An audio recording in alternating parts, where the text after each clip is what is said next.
रसघनमोहनमूर्तिं विचित्रकेलिमहोत्सवोल्लसितं राधाचरण विलोडित रुचिरशिखण्डं हरिं वन्दे राधा चरण विलोडित रुचिरशिखण्डं हरिं वन्दे। श्री राधा वल्लभ लाल की, श्री सद्गुरुदेव भगवान की। भगवत कृपा से, श्री सद्गुरुदेव भगवान की कृपा से पूर्व प्रसंगानुसार अपने लोग भक्ति की 64 अंगों का व्याख्यान श्रवण कर रहे हैं, जो श्री रूप गोस्वामी जी ने भक्ति रसामृत सिंधु में वर्णन किए।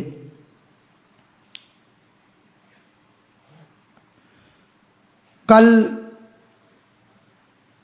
64 अंगों का वर्णन करके उसके पश्चात गुरुपादाश्रयो, इस अंग का वर्णन अपने लोगों ने सुना। श्री गोस्वामी जी कह रहे हैं, गुरु बिन भवनिधि तरही न कोई, जो विरंचि शंकर समहोई। कैसा गुरुदेव की महिमा का वर्णन कर रहे हैं। कह रहे हैं कि शंकर जी के समान भी, अगर भगवान शंकर के समान भी अगर कोई हो, और विरंचि ब्रह्मा के समान तेजस्वी भी अगर कोई हो, भले ही वह सृष्टि की रचना करने वाला ही क्यों ना हो, लेकिन अगर गुरुदेव का आश्रय नहीं है तो गुरु बिन भवनिधि तरई ना कोई। इस दुस्तर संसार का ये जो स्वरूप है, जो क्लेश से दग्ध है, इस दग्ध संसार को पार ही नहीं किया जा सकता। गुरुदेव का बहुत बड़ा स्थान जीवन में है। जब गुरु आश्रय प्रकट होता है हृदय में, तो वो बात बन जाती है जो अपने द्वारा कभी बन ही नहीं सकती। क्या बनाएंगे हम अपनी बात? देखिए, जीवन में हम कितनी कल्पनाएं करते हैं, कितनी आशाएं करते हैं, जब उनको पूरा नहीं कर पाते तो भगवत भजन रूपी आशा, भगवत प्राप्ति रूपी आशा, इसको कैसे पूर्ण कर सकते हैं? नहीं कर सकते। जीवन में कितनी आशाएं लेकर के हम बैठे हैं, लेकिन वही है वही जो राम रचि राखा। अपनी इच्छा कहीं नहीं चलती, लोक में भी नहीं चलती। सब चाहते हैं हम बहुत यशस्वी हो जाएं, बहुत धनवान हो जाएं, सब जगह हमारा यश गाया जाए, लेकिन नहीं हो पाता। क्यों नहीं हो पाता? क्योंकि अपने हाथ में कुछ नहीं है। लोक में जो भी कुछ हो रहा है वो उसके पूर्व भाग्यानुसार, कर्मानुसार हो रहा है, और भगवत प्राप्ति के मार्ग में जो कुछ हो रहा है वे केवल श्री जी की इच्छा से, सद्गुरुदेव भगवान की इच्छा से, हरि की इच्छा से हो रहा है। आप कहीं नहीं है, कहीं नहीं है। इस बात को समझाने के लिए गुरुदेव की आवश्यकता है, वरना ये कर्तृत्व अभिमान, ये करने का भाव, ये नहीं जाता। आप देखो, आप संसार में ही क्या कर पा रहे हो? नहीं कर पा रहे कुछ अपनी इच्छा के अनुसार, इसलिए दुखी हैं। लेकिन गुरु वचनामृत से जुड़ करके जब हमारे चित्त की ऐसी स्थिति बन जाती है कि अब जो सद्गुरुदेव भगवान कह रहे हैं और गुरुदेव समझा रहे हैं कि तुम कहीं बीच में नहीं हो, सब श्री ठाकुर जी की इच्छा से हो रहा है, और जब हमारी इच्छा श्री ठाकुर जी की इच्छा में मिल जाती है तो परिस्थिति नहीं बदलती, लेकिन परिस्थिति में रहने का सलीका, परिस्थिति में रहने का तरीका हमें आ जाता है। ऐसा नहीं रोग नहीं होगा, कोई कष्ट नहीं होगा, कोई पीड़ा नहीं होगी, लेकिन उस पीड़ा, उस कष्ट में, उस रोग में हम नहीं होंगे। उस रोग, कष्ट और पीड़ा के साथ हम कहाँ होंगे? गुरु आश्रय में, गुरु वचनों में। राई घटे न तिल बढ़े, रहो रे जीव निशंक। निशंक रहो, क्योंकि प्रभु के विधान में न राई घटती है न तिल बढ़ता है, निश्चित रूप से। श्री राधा बाबा कहते हैं कि प्रभु का विधान परम मंगल में है। आपको उनकी राजी में, उनकी रजा में राजी रहना पड़ेगा, निश्चित मानिए। अगर नहीं रहेंगे तो क्लेशित रहेंगे, आपकी परिस्थिति नहीं बदलेगी। आपके हृदय में जो क्लेश है, जो संताप है, वो वैसा ही बना रहेगा। लेकिन अगर गुरु चरणों का आश्रय है, गुरु वचनों पर विश्वास है, गुरु की शरणागति है, तो सच मानिए कोई भी परिस्थिति आपको हिला नहीं सकती, डिगा नहीं सकती, भ्रष्ट नहीं कर सकती, नहीं कर सकती।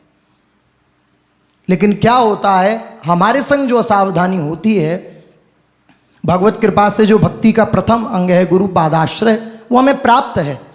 देखो सद्गुरुदेव भगवान ने कृपा करके हमें स्वीकार किया है, लेकिन हृदय से हमारा आश्रय गुरुदेव के प्रति नहीं है। देखिए, हम अपने मन को देखें, अपने चित्त को देखें, अपनी स्थिति को देखें, तो हम गुरु आश्रित हैं या अपने मन के आश्रित हैं? हम गुरु के वचनों के अनुसार चलते हैं या अपने मन के अनुसार चलते हैं? हमारा मन जो कहता है वह गुरु वचनों में भी हम उस बात को स्वीकार करते हैं, मन की बात को। गुरुदेव ने आज्ञा की, उसमें मन बुद्धि का हस्तक्षेप हम सहन कर पाते हैं। ये सबसे बड़ी विडंबना है। इसलिए जो भक्ति का प्रथम अंग है वो हमारे पास होते हुए भी, अर्थात गुरु चरणों का आश्रय होते हुए भी उसका लाभ प्राप्त नहीं हो रहा। जो वर्तमान में हमें आनंद की स्थिति प्राप्त हो सकती है, गुरुदेव के आश्रय से नहीं हो पा रहे। हम सब एक ही हृदय के हैं, अपने हृदय को देखकर ही बातचीत होती है। हर समय मन गुरुदेव की आज्ञा की अवहेलना करना चाहता है, उनके विरुद्ध चलना चाहता है।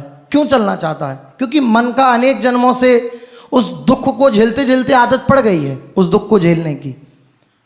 तो अगर कोई सुख की वार्ता अगर सद्गुरुदेव भगवान कहते भी, तो हमें लगता है कि नहीं, सुख इसमें नहीं है। सुख तो हम विषय, भोग, जो भी ये सब भोग रहे हैं उसी में है। गुरुदेव भगवान ने अनेक बार कहा है, आशा बंधी हुई है, आस की पास नहीं तोड़ जानी। सेवक जी कह रहे हैं, हृदय में आशा बंधी हुई है कि हाँ, सद्गुरुदेव भगवान कह तो रहे हैं, गुरुदेव कह तो रहे हैं कि संसार असत है, झूठा है, कष्टप्रद है, यहाँ सुख नहीं है, यहाँ दुख ही दुख भरा है। लेकिन हृदय में कहीं ना कहीं ये बात बैठी हुई है कि नहीं, कहीं ना कहीं तो सुख है। इसलिए देखिए, अनेक बार वचनों को सुन करके और हम अपनी स्थिति को जब अंतर से झांकते हैं, तो यही पाते हैं कि ये चित्त उन्हीं विषयों में, उन्हीं सांसारिक भ्रमात्मक सुखों में लगा हुआ है। तो ऊपर से तो आश्रय लिया हमने, गुरु के आश्रित हुए, लेकिन अंतर से नहीं हुए। शरणागत उपासक पूर्ण रूप से गुरुदेव के आश्रित हो। अभी हम बाहर से आश्रय लिए हैं, लेकिन गुरुदेव का वास्तविक आश्रय अंतर से आश्रय, अंतःकरण से आश्रय ले हम उनका। अभी मन का आश्रय लिए हुए हैं। मन जो निर्णय करता है, बुद्धि जो निश्चय करती है, बस वही हम करते हैं। यदि हमारे मन के अनुकूल बात होती है तो हम शास्त्र सद्गुरुदेव की बात मानते हैं, और हमारे मनोनुकूल ना हो, बुद्धि उसको स्वीकार ना करे, तो हम नहीं मानते, अवहेलना कर देते हैं उन वचनों की। और फिर ये सफाई देते हैं कि हमारे बस की नहीं है। अभी हमारा मन विषयों को भोगने के लिए हार स्वीकार कर लेता है, हमारे बस की नहीं है।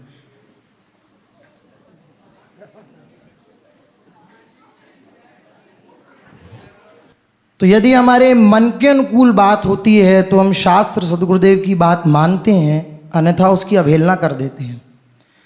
लेकिन जब सच्चे रूप में गुरुदेव का आश्रय लेंगे तो मन को मारकर उनकी आज्ञा का पालन करना होगा।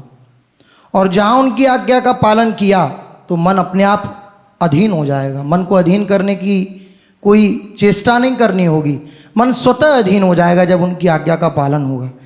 यदि सद्गुरुदेव के चरणों का आश्रय है तो अंतःकरण को अधीन करना कोई कठिन कार्य नहीं है, पर हम गुरुदेव से बाहरी संबंध बनाए हुए हैं और अंदर आश्रय अंतःकरण का लिए हुए हैं, और उसी अहम धर्म में जो बात अनुकूल हमें लगी उसे हम मानते हैं, नहीं तो नहीं मानते। इसे ही कहा गया है मनमुखी आचरण करना। गुरुदेव के सन्मुख होकर मनमुखी आचरण छोड़ने पड़ते हैं, तभी तो अधीन होगा ये मन, और बिना मन अधीन हुए परमात्म साक्षात्कार अत्यंत कठिन है। इस बड़े बलवान मन को यदि अधीन करना है तो बहुत बड़े बलवान का आश्रय लेना होगा, और वो बहुत बड़े बलवान हैं सद्गुरुदेव भगवान। उनका जब आश्रय जीवन में प्रकट होता है तो निश्चित रूप से इस दुस्तर मन पर विजय प्राप्त की जा सकती है। जिस साधक को भगवत प्राप्ति करनी है, इसके लिए मन अधीन होना परम आवश्यक है, और मन को अधीन करने के लिए गुरुदेव की अधीनता आवश्यक है। गुरुदेव ही इस मन को डांट करके, फटकार करके, प्यार करके, दुलार करके इसको एक सीधे रास्ते पर लेकर के आते हैं और प्रभु के चरणों में समर्पित कर देते हैं। शरणागत का कर्तव्य है मात्र और मात्र गुरु का आश्रय लेकर उनकी आज्ञा के अधीन हो जाना। जब तक आप सद्गुरु और शास्त्र की अधीनता स्वीकार नहीं करेंगे, तब तक मन को अधीन करना बिल्कुल असंभव है। आपको लगेगा कि हम बहुत अच्छा साधन कर रहे हैं, बहुत बढ़िया हमारा भजन चल रहा है, क्या आवश्यकता है गुरु आज्ञा को स्वीकार करने की, लेकिन उसका परिणाम जो होगा वे निश्चित रूप से क्लेश देने वाला होगा। इसलिए अगर परिणाम को सुधारना है तो गुरु पादाश्रया, श्री भक्ति रसामृत सिंधु में रूप गोस्वामी जी कह रहे हैं, भक्ति के अंगों में प्रथम गुरु पादाश्रया, सहज सरल ढंग से बच्चा बनकर जो उनकी आज्ञा हो रही है उनकी कृपा के घेरे में हो जाइए, तो परिणाम आप देखेंगे कि मन आपके अधीन हो गया, गुरुदेव की कृपा से मन निर्मल हो गया और प्रभु के चरणों में पूर्ण एकाग्र हो गया। अब दूसरा सूत्र वर्णन कर रहे हैं, कृष्ण दीक्षादि शिक्षणम, श्री गुरुदेव से शरणागति दीक्षा आदि ग्रहण करना और उनसे भजन शिक्षा प्राप्त करना। श्री सद्गुरुदेव भगवान शिष्य को दीक्षा शिक्षा देकर उसके आध्यात्मिक चक्षु का उन्मीलन करते थे, अर्थात खोल देते हैं उसके आध्यात्मिक चक्षु, जिन्हें हित नेत्र कहते हैं, प्रेम नेत्र कहते हैं। ये जो मंत्र, ये जो नाम, सबीज नाम जो गुरुदेव के द्वारा दिया जाता है, वह मंत्र और वह सबीज नाम ये हृदय के हित नेत्रों को खोल देता है और प्रियालाल का साक्षात्कार करा देता है। निकसि कुंज ठाड़े भये भुजा परस्पर अंश, श्री राधा वल्लभ मुख कमल निरख नयन हरिवंश। ये जो हरिवंश नेत्र हैं, हित नेत्र हैं, ये जब सद्गुरुदेव भगवान अपनी कृपा से द्रवित होकर के शिष्य को मंत्र दीक्षा देते हैं, नाम देते हैं, उससे ये हित नेत्र खुल जाते हैं, वरना अज्ञान से ये नेत्र बंद रहते हैं। एक श्लोक में कह रहे हैं, अज्ञान तिमित मिरांधस्य ज्ञानांजन शलाकया चक्षुरुन्मीलितं येन तस्मै श्री गुरुवे नमः। कह रहे हैं, जिन्होंने ज्ञान रूपी अंजन शलाका से मेरे अज्ञान तिमिरांध्र नेत्रों को उन्मीलित कर दिया, खोल दिया, मैं उन्हें गुरुदेव के चरणों में प्रणाम करता हूँ। यह अज्ञान तिमिर अर्थात अज्ञानांधिकार का अर्थ है जीव का कहता हुआ, अर्थात कपटता। जीव के अंदर जो वासनाएं होती हैं, इच्छाएं होती हैं, उसको ही कहतव कहा। कृष्ण नित्य दासस्य जीवस्य तद्दासत्वम बिना निस्सुखार्थम अन्यम सर्वम कैतवमिति भावः।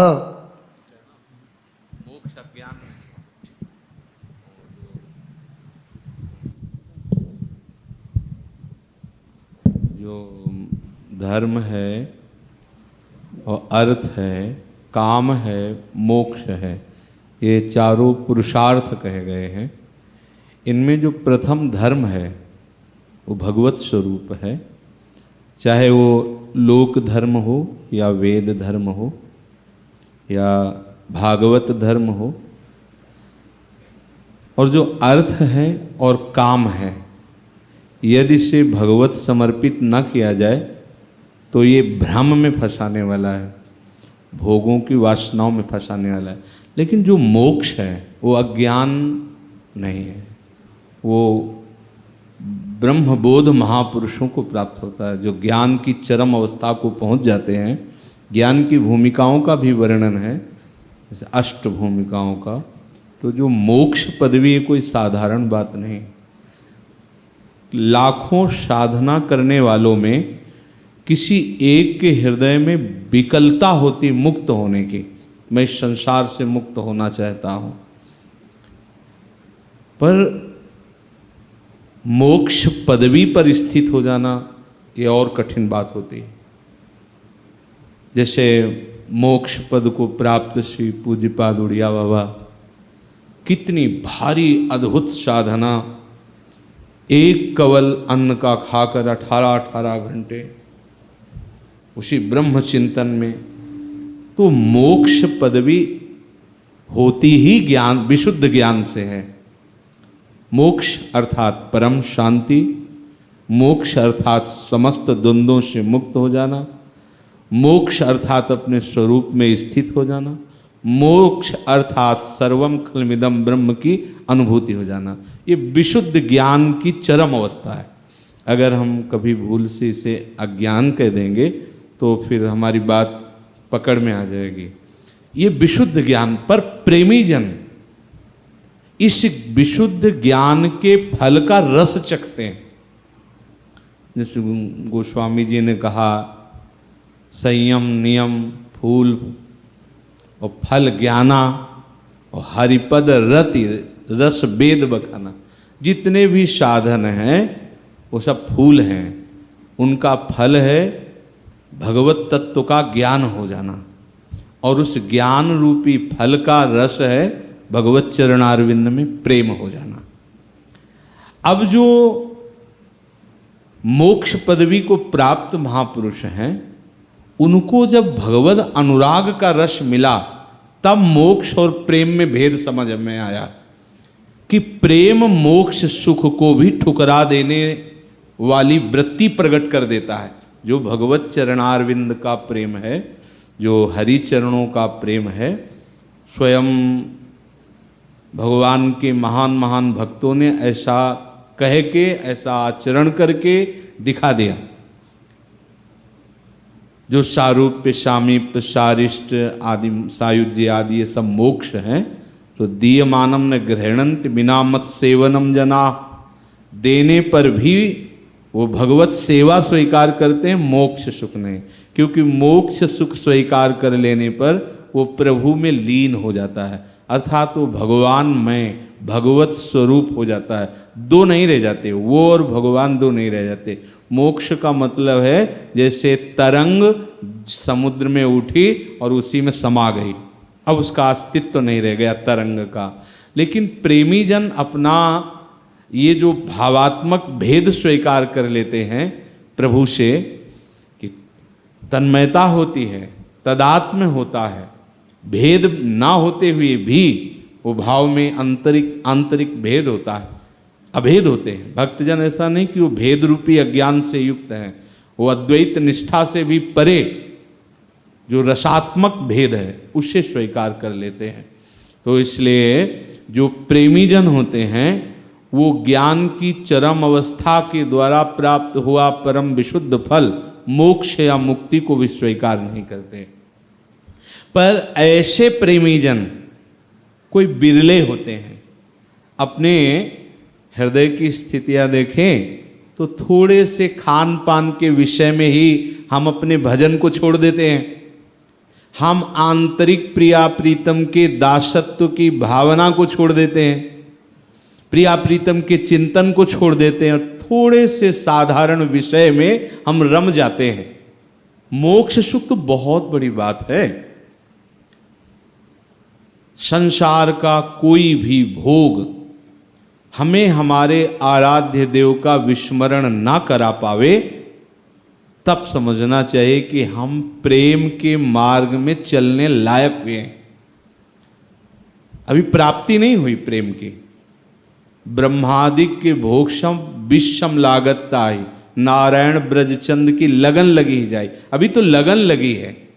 देख लो प्रेम मार्ग कैसा है कि ब्रह्मादि के लोक के जो भोग हैं, ये स्वर्ग आदि की ऐसी भोग वृत्तियां हैं कि मुनियों के मन में भी क्षोभ पैदा कर दिया, ऐसा शास्त्रों में आता है। तो ब्रह्मा जी के यहाँ जो भोग उपस्थित हैं उसे देखकर देवराज इंद्र भी ललचा जाए, स्वर्गवासी भी ललचा जाए, ऐसा। क्योंकि ये समस्त ब्रह्मांडों का आधिपत्य स्वीकार किए हुए पितामह ब्रह्मा जी जहाँ वेद मूर्तिमान होकर स्तवन करते हैं, ये भगवत प्रेमी जन ब्रह्मादिक के भोगों को भी ऐसे देखते हैं जैसे विष। विष कोई स्वीकार थोड़ी करता है ऐसे। अब उस प्रेम की धरा में पहुंचे महापुरुषों को मोक्ष कड़ुआ नजर आता है। अब उनको मोक्ष भी ऐसा लगता है कि इनको क्या ज्ञान नहीं है क्या कि इतना महासुख प्रेम में है। तो हमें लगता है कि अभी इनको वो ज्ञान नहीं जो प्रेमियों को होता है। तभी उनकी धरा से उसे भले कोई प्रेमी कह दे कि ये अनजान है, ये अज्ञान, लेकिन वो ज्ञान की विशुद्ध धरा है मोक्ष की। पर प्रेमियों की ऐसी अनुरागमयी धरा होती है कि वो ये अनुभव करते हैं कि अगर इस रस का इनको ज्ञान होता तो ये मोक्ष पदवी को न स्वीकार करते। भगवत चरणारविंद के इस दुर्लभ प्रेम को प्राप्त करने के लिए सबसे पहला भक्ति का अंग है गुरुपादाश्रया, श्री सद्गुरुदेव भगवान के चरणों का आश्रय। अभी दीक्षा की बात नहीं कही, पहला है आश्रय। हमने जिन संत महापुरुष, जिन रसिक महानुभाव के सत्संग से प्रभु का परिचय पाया, प्रभु के आकर्षण की वृत्ति प्रकट हुई, प्रभु के मार्ग में चलने का उत्साह प्रकट हुआ, अब हमने निश्चय कर लिया कि इन्हीं के चरणों के सहारे हमें प्रिया प्रीतम की प्राप्ति होगी। अब हम मन से, वचन से, कर्म से इनकी अधीनता स्वीकार करते हैं।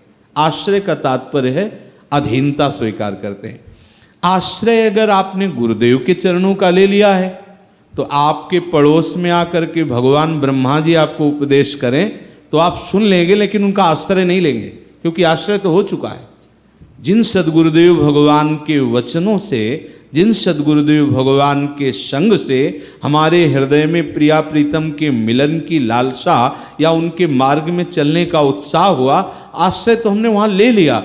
अब एक ही आश्रय होता है, आश्रय 10-20 नहीं होते।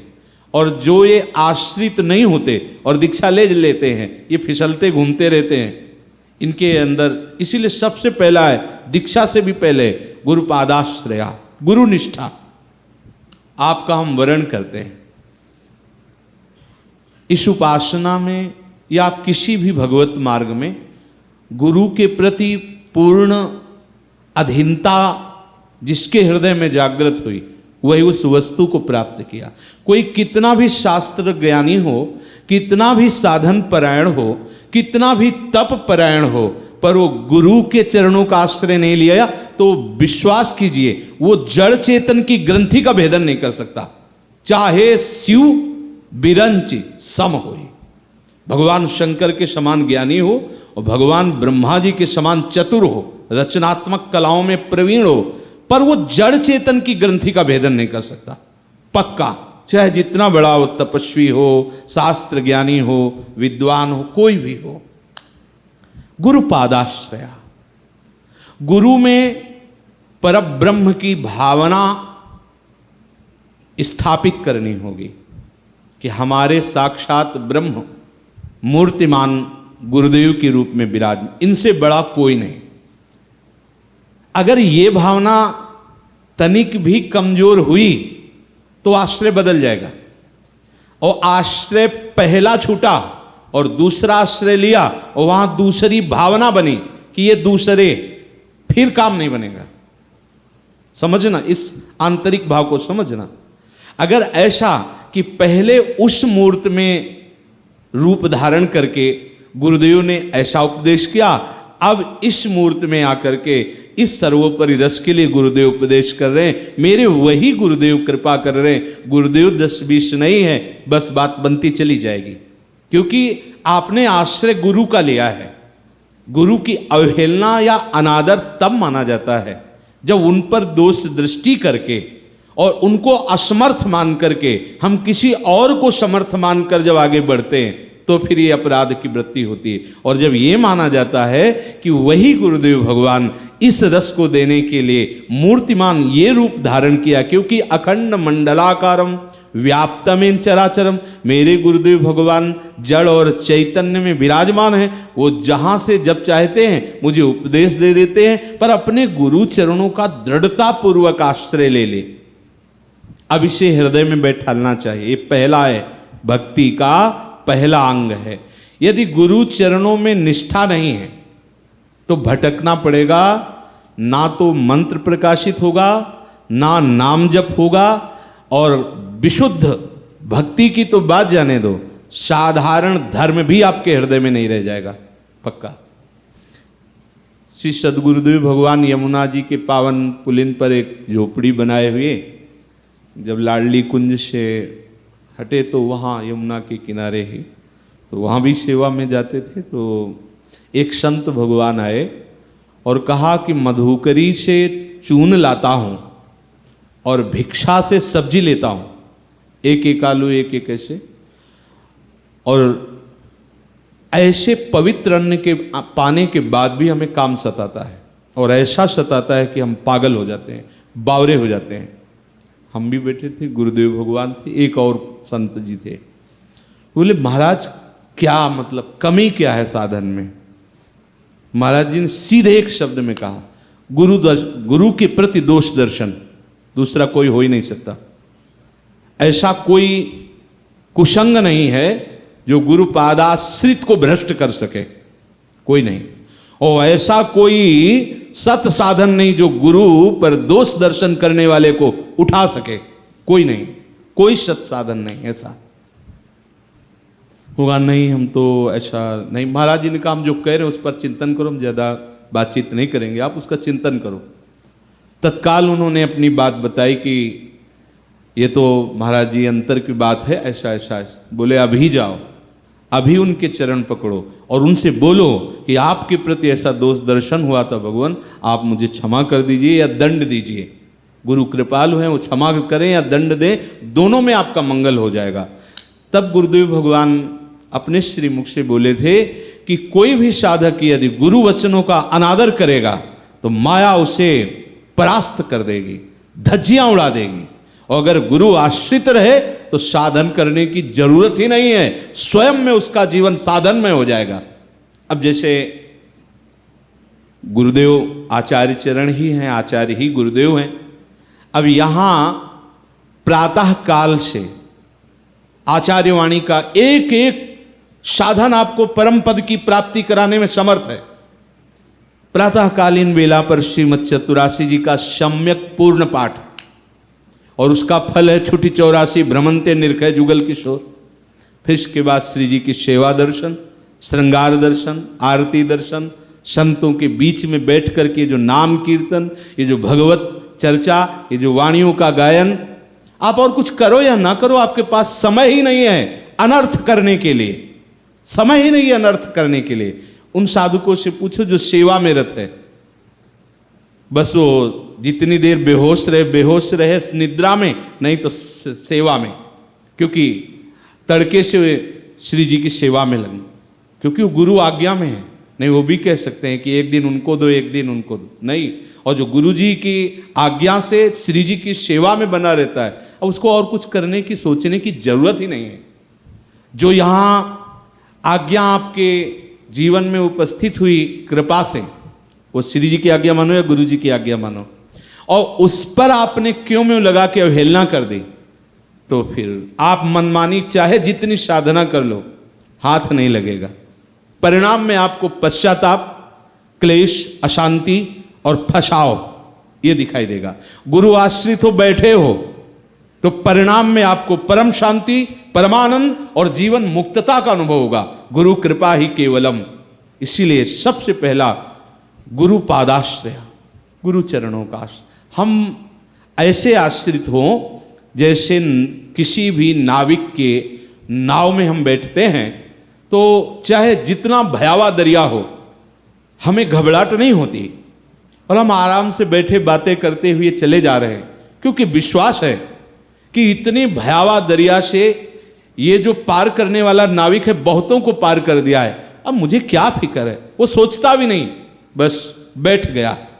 श्री हरिवंश प्रताप नाम नौका निज खेवक, स्वयं आचार्य चरण खेवक हैं, सदगुरुदेव भगवान खेने वाले हैं, पार करने वाले हैं। अब हमको क्या चिंता, अब वो जो हमसे आज्ञा कर रहे हैं वो हम कर रहे हैं, में बैठे आश्रित। बस हमारे हृदय में पूर्ण विश्वास है कि हमारे गुरुदेव हमारी श्री जी हैं, हमारे गुरुदेव हमें अपने स्वरूप का अनुभव करा देंगे, हमें गुरुदेव प्रेम प्रदान कर देंगे। यह है आश्रय, गुरुपाद आश्रय, गुरु चरणों का आश्रय लिया। फिर दूसरा है दीक्षा ग्रहण करना। देखो, पहला है आश्रय, बिना आश्रय दृढ़ हुए जो दीक्षा लेते हैं ये भटकते रहते हैं। जो भगवत प्रेमी संतों की अवहेलना करते हैं, जो मंत्र का अनादर करते हैं, एक बार हमें भगवद आश्रय मिला, गुरु आश्रय मिला, समर्थ सदगुरुदेव प्रभु श्री हरि ही हैं, दूसरा नहीं है। आप नहीं देख पा रहे हैं, सामने मनुष्य रूप में देख रहे हैं, तो जब ये मनुष्य शरीर नहीं था तो जो इस मनुष्य शरीर में संचलित हो रहा है वो तब भी था, और जब ये नहीं रहेगा वो तब भी रहेगा। वो कौन है? वो भगवान कह रहे मैं हूं, मैं, वही गुरुदेव है। वो मैं ही गुरुदेव है, जो स्वरूप का मैं है, अंतःकरण का मैं नहीं। अंतःकरण का मलिन मैं हमें फंसा दिया है नाना प्रकार के भोगों में, लेकिन भगवत स्वरूप निर्मल मैं, वो ब्रह्म स्वरूप है, श्री कृष्ण में है। पहले आश्रय, पहले मन को हम अपने गुरुदेव के चरणों में अर्पित कर दिए, अब दीक्षा लिए। एक ग्रंथ राधा वल्लभ जी के मंदिर के पीछे वो बाबा चित्रकूट वाले, जो क्या भगत जी, उन्होंने एकांत में बुला कहा कि आप समझते हो इसलिए ये वाणी आपको देते, जरा इस पर नज़र डालो, ये बहुत पुराने समय से हमारे पास रखी हुई थी। तब उसके ऐसे ऊपर के पेज फटे हुए थे, कुछ ऐसे अक्षर दिखाई दे रहे, उसमें जो प्रसंग पढ़ा, कुछ ही मिनट ही दर्शन करने जाने थे, उसमें प्रसंग पढ़ा कि उस गुरु को नरक की प्राप्ति होती है जो शिष्य को मंत्र दान करके और उसे अधूरा छोड़ दे, परम पद में ना आरूढ़ करे, तो उस गुरु को नरक की प्राप्ति होती है। और उस शिष्य की महान दुर्गति होती है जो गुरु का आश्रय लेकर उनके वचनों की अधीनता स्वीकार न करे। दोनों को शासन में ले लिया गया था। यदि गुरु देखता है कि शिष्य हमारी आज्ञा के विरुद्ध चलता है तो समाज में खड़े होकर के उसे कह देना चाहिए कि आज से हम इसका त्याग करते हैं, तो गुरु उसके अपराध से मुक्त हो जाएगा, नहीं तो उसके सारे अपराधों को गुरु को भोगना पड़ेगा। सिद्धांत में सभा में कह दे कि मैंने इसको आज से त्यागा। जैसे नाहरमल जी के लिए हरिवंश महाप्रभु ने बोल दिया था, जाओ हम तुम्हारा त्याग करते, रजोगुण लेकर वृंदावन आते हो, पर श्री जी ने फिर स्वीकृति दिला दी। यदि हम गुरु चरणों का आश्रय दृढ़ कर लें तो ही हमारी दीक्षा सफल होगी। अगला कदम दीक्षा का तभी लेना चाहिए, पहले गुरु को पक्का कर लेना चाहिए कि हमारे आराध्य देव हैं ये।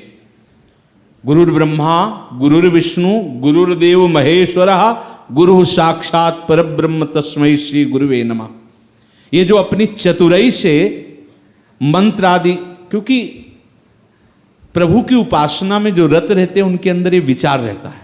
जैसे कोई आया, हमें मंत्र चाहिए, भजन करना है, तो बड़ा मुश्किल है इस माया से निकल पाना, और ये आकांक्षा करता है, झूठ से ही सही पर भजन की बात करता है, भजन करना चाहता है, लो जाओ भजन करो, तुम्हारा मंगल हो, दशों दिशाओं में तुम्हें आनंद की प्राप्ति हो। ऐसे सरल, ऐसे महान अमोघ वस्तु को सहजता में प्रदान करने वाले गुरुदेव होते हैं, जो गुरुदेव का आंतरिक हृदय होता है। अब आपने सोचा मंत्र मिल गया, अब तो मंत्र ना तो प्रकाशित होगा और ना ही आपकी जिह्वा पर नृत्य करेगा। इसको देख लिया जाए। जो गुरु अपराधी है, गुरु अवज्ञा करने वाला है और गुरु का दृढ़ आश्रय नहीं लिए हुए है, उसकी जिह्वा पे मंत्र नहीं चल सकता। उसके हृदय में राग द्वेष की बाजार लग जाएगी, वो परेशान हो जाएगा। और गुरु आश्रित है तो पड़े रहो, सोते समय मंत्र चलेगा बिना जपे। देख लो, आप जितने आश्रित हो उतना आपको अनुभव होगा। अगर आप संपूर्णतया आश्रित हो तो बेपरवाह रहो। देख लो आप भजन कैसे होता है, आश्रय का चमत्कार, जो गुरु पादाश्रय लिखा है उसका चमत्कार देख लो। जो गुरु जी का चिंतन हो रहा है वही चिंतन आपका होने लगेगा, वही, इतना भी कम नहीं, केवल आश्रय। जैसे नाभाजी ने अपने गुरुदेव का आश्रय लिया, जैसे सेवक जी ने अपने गुरुदेव हरिवंश चंद्र जी का आश्रय लिया। यदि आश्रय दृढ़ तो गुरुदेव के हृदय में जो चल रहा है तुम्हारे हृदय में आ जाएगा। ये कनेक्शन है। जैसे भृंगी कीट दूसरे जीव को लाकर भृंगी बना देता है, ऐसे गुरुदेव अपने समान बना लेते हैं। आप सरिस चाहे सबकी ना, वो अपने समान बना लेते हैं। हमारा आश्रय दृढ़ हो, भक्ति की प्रथम भूमिका, भक्ति का प्रथम अंग आश्रय दृढ़ हो। अब भगवान भी आकर हमारे गुरु पर यदि अश्रद्धा कराना चाहें तो अब ऐसा नहीं हो सकता। उनसे कह देंगे कि आप मिलो या ना मिलो, अब हमने मन वचन कर्म से गुरु को स्वीकार कर लिया। ये अंबाजी के वचन। जब सप्त ऋषियों को स्वयं भगवान शंकर जी ने परीक्षा के लिए भेजा और पार्वती जी तपस्या परायण थी भगवान शिव की प्राप्ति के लिए, बहुत प्रकार से सप्त ऋषियों ने समझाने की चेष्टा की। तब जब अंबाजी बोली तब उन्होंने कहा, तजौ न नारद कर उपदेशु, आप कहें सत बार महेशु। भगवान महादेव स्वयं आकर सैकड़ों बार मुझे आदेश करें तो भी मैं अपने गुरुदेव के वचनों का त्याग नहीं कर सकती। तुम्हें बहुत ब्याह कराने की शौक है तो बहुत से दूल्हा और दुल्हन है, जाकर ब्याह कराइए। यहां तो कोटि जन्म लग रगर हमारी, बरऊं शंभु न तराहूं कुमारी। क्योंकि गुरुदेव ने मेरे ये आदेश कर दिया है कि तुम्हारे प्रीतम भगवान महादेव जी, मैं उनके वचनों पर अपने जीवन को समर्पित करती हूं। नारद जी के तजौ न नारद कर उपदेशु, आप कहें सतबार महेशु। जिसके हृदय में ऐसी निष्ठा है मानो उसने गुरुपाद आश्रय ले लिया। पाद माने चरण, श्री गुरुदेव के चरणों का उसने आश्रय ले लिया। गुरुचरण आश्रय में बहुत चमत्कार है। इसमें भक्तमाल जी में एक चरित्र आता है कि एक गुरुदेव भगवान ने देखा कि शिष्य की प्रबल निष्ठा है गुरुचरणों में, तो द्रवित होकर एक दिन कहा, वो भिक्षायाटन के लिए जाते थे, 10-15 दिन घूमकर कुछ अन्नादि एकत्रित कर लेते, फिर कई महीने तक गुरु सेवा करते थे। तो उनसे कहा, अच्छा तुम इस समय भ्रमण में जा रहे हो, संतों में कहते रमते राम, घूम के और रमत करके और वहाँ से भिक्षा दिलाना, जाओ। जब तुम ये भिक्षादि लेकर के आओगे तब तुम्हें हम एक बात बताएंगे, हमारे मन में आ रही, पर लौट के आओगे तब। वो गुरु निष्ठ थे, गुरु सेवा परायण थे, गए। अब उनकी वृत्ति तो गुरुदेव के वचनों में ही लगी रही, जैसे तैसे भिक्षा एकत्रित करके, और शीघ्र ही लौट के आए तो आश्रम में भीड़ लगी हुई थी। पूछा क्या हो गया? तो उन्होंने कहा, आपके गुरुदेव भगवान परम पद में आरूढ़ हो गए, शरीर छोड़ दिया। कहा ऐसे कैसे हो सकता है? हमारे गुरुदेव ने हमको वचन दिया था कि तुम लौट के आओगे तो तुम्हें एक बात बताएंगे। ऐसा कैसे हो सकता है? हमारे गुरुजी मिथ्या भाषण नहीं करते। ऐसा कैसे हो सकता? उन्होंने हमसे ऐसा कहा और वो चले गए। ऐसा नहीं हो सकता। उनकी जो अंतिम यात्रा के लिए सिंहासन आदि तैयार किया गया था और वो गुरुदेव ऐसे लेटे हुए थे, गए, साष्टांग प्रणाम किया और चरण पकड़े। बोले गुरुदेव आपने कहा था भिक्षा करके आना, फिर हम बताएंगे। तो बताओ महाराज जी क्या आदेश है? बैठ गए, उठ के बैठ गए, क्योंकि गुरु तत्व है। बैठ गए और कहा, बेटा जैसी हमारे प्रति तुम्हारी भावना है और निष्ठा है, ऐसे ही तुम सब वैष्णवों के प्रति रखो, सब संतों के प्रति रखो। यही हम कहना चाहते। गुरु सोई जो विषय छुड़ावे, गुरु सोई जो धाम विपिन बसावे, गुरु सोई जो साधु सेवावे। संतों की सेवा, धाम का वास, विषयों का त्याग करके निरंतर भजन, वही गुरुदेव है। ऐसी निष्ठा की गुरुदेव जो शरीर छोड़ चुके थे, वो पुनः उस शरीर में आए और कहा कि वैष्णव सेवा की हमारी इच्छा थी कि तुम्हारे हृदय में ऐसी धारणा बने जैसी हमारे प्रति है। तो कहा गुरुदेव अब हमारी वैष्णव के प्रति वैसी धारणा हुई कि नहीं, ये देखने के लिए आप रुको। 1 साल गुरुजी रुके, एक भक्तमाल में चरित्र में 1 साल जब देखा कि संतों वैष्णवों के प्रति वैसे ही भगवत भाव, तब कहा बेटा तुम्हारे अंदर वही वैष्णव भाव है। तो बोले गुरुदेव अब चाहे आप हमारे हृदय में विराजमान रहो और चाहे प्रकट मूर्ति में विराजमान रहो, अब हमें संतोष हो गया। गुरुदेव तत्काल शरीर छोड़ दिए। गुरु पादाश्रया और गुरु मंत्र जो गुरु दीक्षा है अपने लोग जानते नहीं हैं, अपने लोगों के अंदर भाव नहीं है, इसलिए समझ नहीं पा रहे। गुरु दीक्षा का मतलब है प्रभु से हमारा संबंध करा देना। जिसे श्री पुष्टि मार्ग में इसे ब्रह्म संबंध कहते हैं, ब्रह्म संबंध। अब हमारे जब सदगुरुदेव ने प्रिया प्रीतम की शरण कर दी, समझना ये भावदेश का विषय है, क्रिया का नहीं। गुरुदेव ने शरणागत किया है, किसके किया है? श्यामा श्याम के किया है। हमको श्यामा श्याम के चरणों में समर्पित कर दिया, कर देंगे नहीं। शरणागत मंत्र का मतलब समझते हो? समर्पित कर दिया। अब हम भले भागें, हम भले लड़खड़ाएं, हम भले विषयों में सुख बुद्धि रखें, लेकिन वो छोड़ने वाले नहीं, क्योंकि उन्होंने पकड़ लिया। श्यामा श्याम की शरण गुरुदेव ने किया है, कोई मजाक नहीं। गुरुदेव हैं जिन्होंने हमें श्यामा श्याम की शरण में किया, और श्यामा श्याम कैसे? सर्व सामर्थ्यशाली। अब वो हमारी दुर्गति नहीं होने देंगे। ये जहां ठसक आई तो भजन करना नहीं पड़ेगा, अपने आप भजन होने लगता है। गुरु चरणों में यदि हमारी पूर्ण आश्रय वृत्ति हो और जो मंत्र मिला है उससे बढ़कर ना सृष्टि में कोई मंत्र है और ना उससे बढ़कर कोई सिद्धि है। हम पूर्ण हो गए। आज हमें गुरुदेव ने दीक्षा दे दी, आज हम कृतकृत्य हो गए, ऐसा अनुभव। क्योंकि आश्रय दृढ़ है ना, तो मंत्र दीक्षा का तात्पर्य है गुरुदेव ने हमें भगवत संबंध से युक्त कर दिया।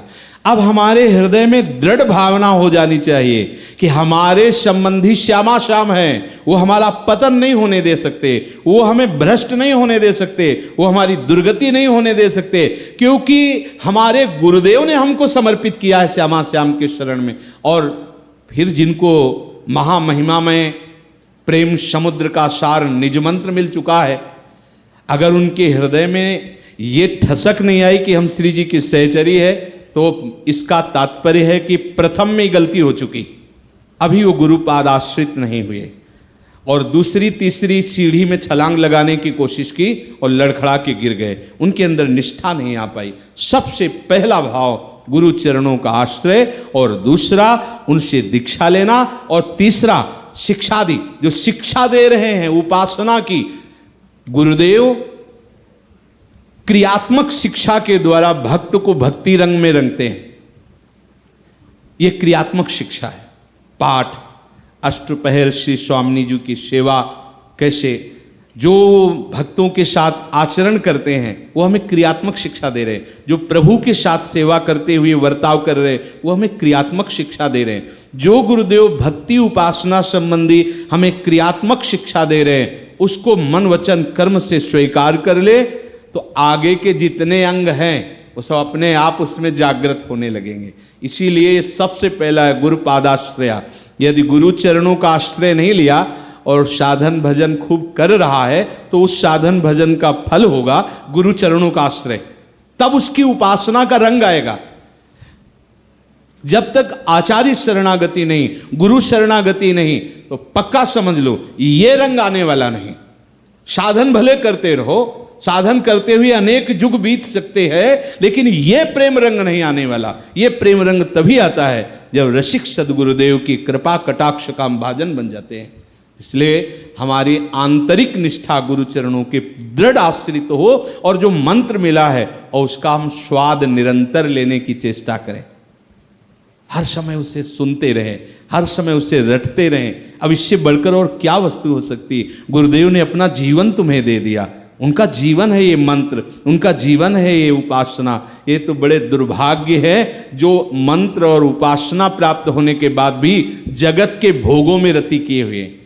इसलिए गुरुपाद आश्रित होकर गुरु मंत्र जो गुरु जी के द्वारा मिला है और जो गुरु जी के द्वारा शिक्षा मिली है उसको जीवन में उतारा जाए तो भक्ति परिपक्व होती है। प्रथम अगर नींव मजबूत है तो महल बहुत अच्छा होगा। 64 अंगों का ये महल है भक्ति का और इसकी नींव है गुरुपादाश्रया। अगर हमारा गुरु चरणों का आश्रय और कलिकाल और मलिन माया का पहला प्रभाव होता है कि जहां से काम बनना वहीं से अश्रद्धा करा देना, गुरु से अश्रद्धा करा देना, गुरु की अवहेलना करा देना, मनमानी आचरण कर लेना, जिससे जहां जाने के लिए उसने तैयारी की थी वो सब रद्द हो जाती है और इसी माया में फंस जाता है। श्री राधा वल्लभ।